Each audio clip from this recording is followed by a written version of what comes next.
আসসালামাইকুম। আমি আবার আপনাদের সামনে হাজির হলাম। মানে 1 বছর আগে মাংস ছিল ফ্রিজে, সেই মাংস কিভাবে রান্না করতে হয় সেটা দেখানোর জন্য। এই যে লবণ আর লেবু দিয়ে ভিজে রাখছিলাম, আমি এখন ধুয়ে নিব। চর্বিগুলো বেছে ফেলে দিলাম, চর্বিগুলো ভালো লাগবে না, যার জন্য ফেলে দিলাম। দিয়ে আমি এগুলো ভালো করে ধুয়ে নিব। ধুয়ে নেওয়ার পর পানি রাখা যাবে না, আমি চিপে একটা গামলায় উঠাচ্ছি।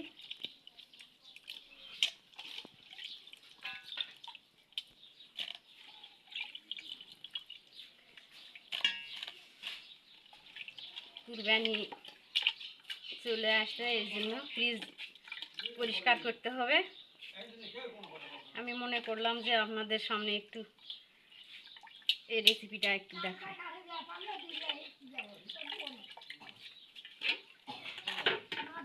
চর্বি থাকলে ভালো লাগবে না,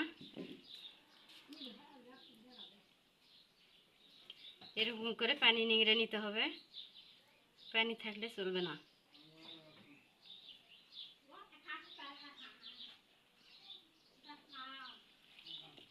বন্ধুরা, এগুলো রান্নার জন্য এই যে এখানে আছে 6টা এলাচ, একটা বস, কয়েক টুকরা দারচিনি, 6টা লবঙ্গ, 6টা লবঙ্গ, 6টা গোলমরিচ, 2টা কালো ফল, জিরা বাটা, রসুন বাটা, আদা বাটা, ধনিয়া বাটা, 3-4 টুকরা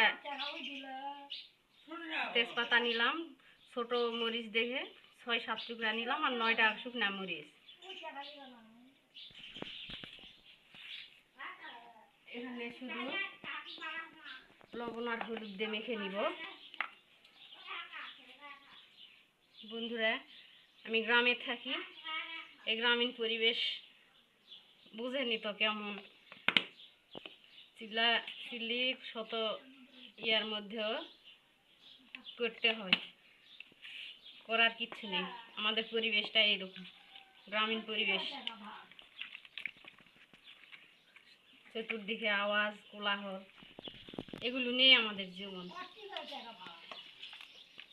বন্ধুরা, এরকম করে মেখে নিতে হবে। মেখে নেওয়ার পর আমি তেলে ভাজবো, ভেজে নেওয়ার পর যে রান্না বসাবো, এরকম করে মেখে নিতে হবে।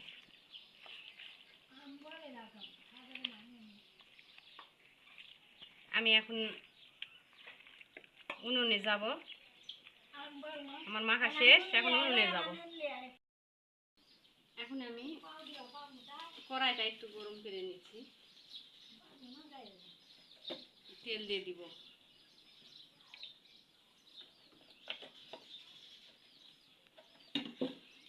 তেলটা গরম করে নিব।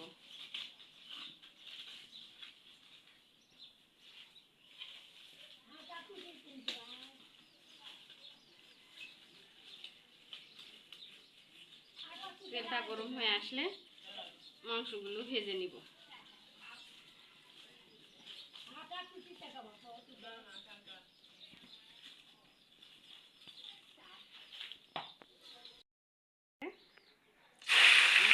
মাংসগুলো ভেজে নিব,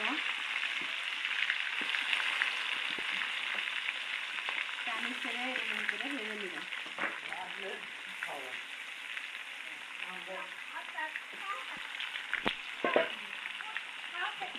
ভেজে নিব। বন্ধুরা, কয়েক মিনিট এইভাবে ভেজে নিব। বন্ধুরা, এভাবে 2-3 মিনিট ভেজে নিলাম, আমি এখন উঠে নিব।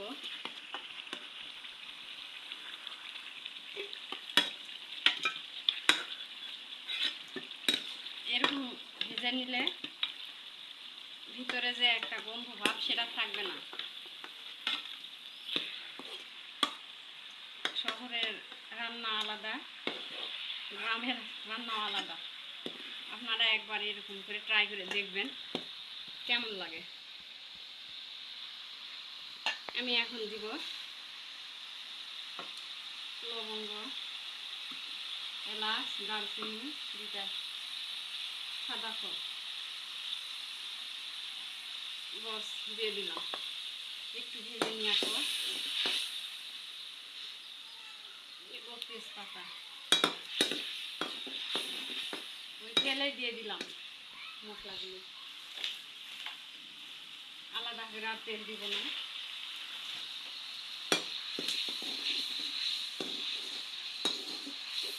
ভেজে নেওয়ার পর দিয়ে দিব 2-3টা পেঁয়াজ কুচি। এভাবে ভেজে নিব।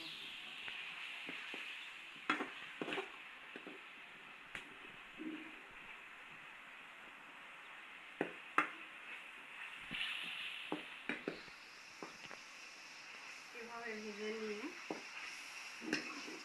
কয়েক মিনিট ভেজে নিই।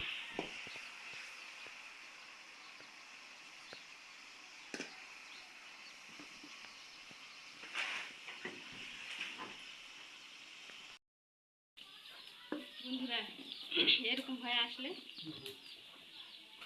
দিব 1 চামচ আদা বাটা, 1 চামচ রসুন বাটা, 1 চামচ ধনিয়া বাটা, 1 চামচ জিরা গুঁড়া। এগুলো একটু কষে নেব যাতে গন্ধটা না থাকে।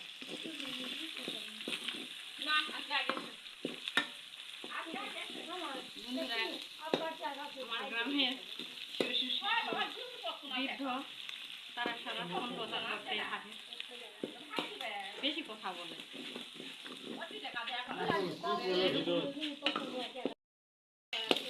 এরকম ভেজে নেওয়ার পর একটু পানি দিব।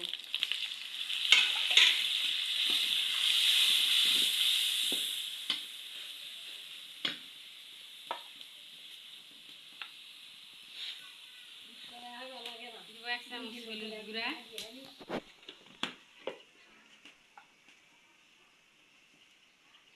1 চামচ মরিচ গুঁড়া,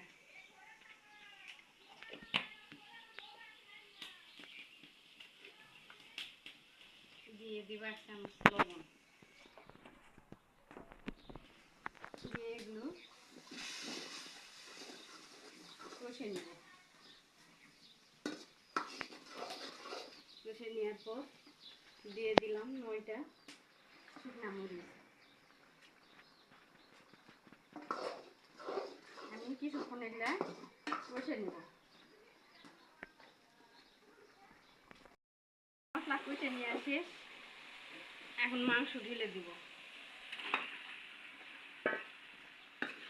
দিয়ে একটু কষে নেব।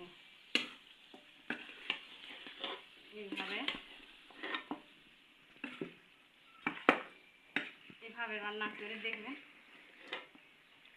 অনেক দিনের মাংস ভিতরে গন্ধ থাকবে না।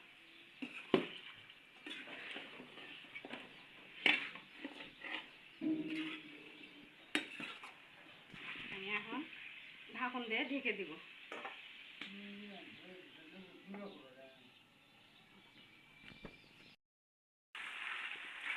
এভাবে কয়েক মিনিট কষে নেওয়ার পর স্বাদ বাড়ার জন্য কয়েকখানি কাঁচামরিচ দিলাম।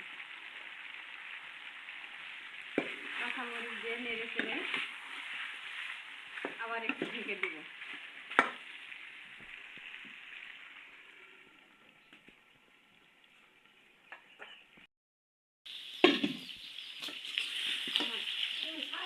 কষা শেষ, এখন গরম পানি দিয়ে দিব। কিছুতে ঠান্ডা পানি দেওয়া যাবে না, ঠান্ডা পানি দিলে কাঁচার একটা গন্ধ এসে যাবে। এই জন্য বন্ধুরা গরম পানি দিতে হবে।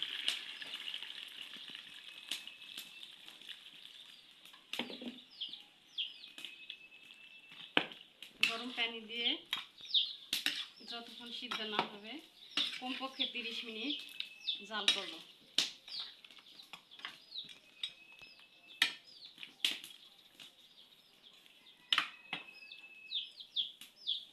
আমি এখন ঢেকে দেব, সিদ্ধ হওয়া পর্যন্ত অপেক্ষা করব।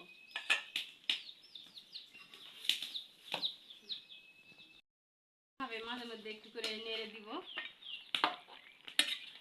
সিদ্ধ না হওয়া পর্যন্ত অপেক্ষা করতে থাক।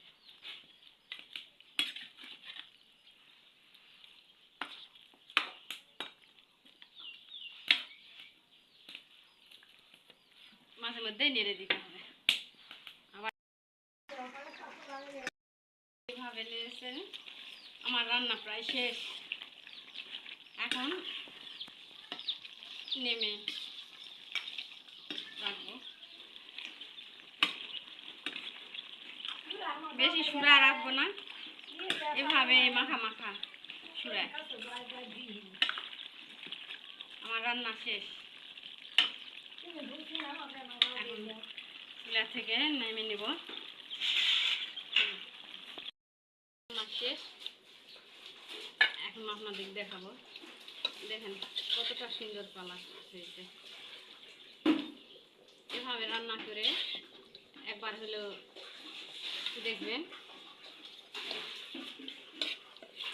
ভালো লাগবে।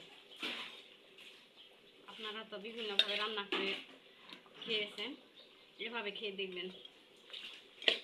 আমার রান্নাটা যদি আপনাদের এতটুকু ভালো লাগে থাকে, প্লিজ লাইক কমেন্ট শেয়ার করতে ভুলবেন না। আপনাদের শুভকামনায়, আল্লাহ হাফিজ।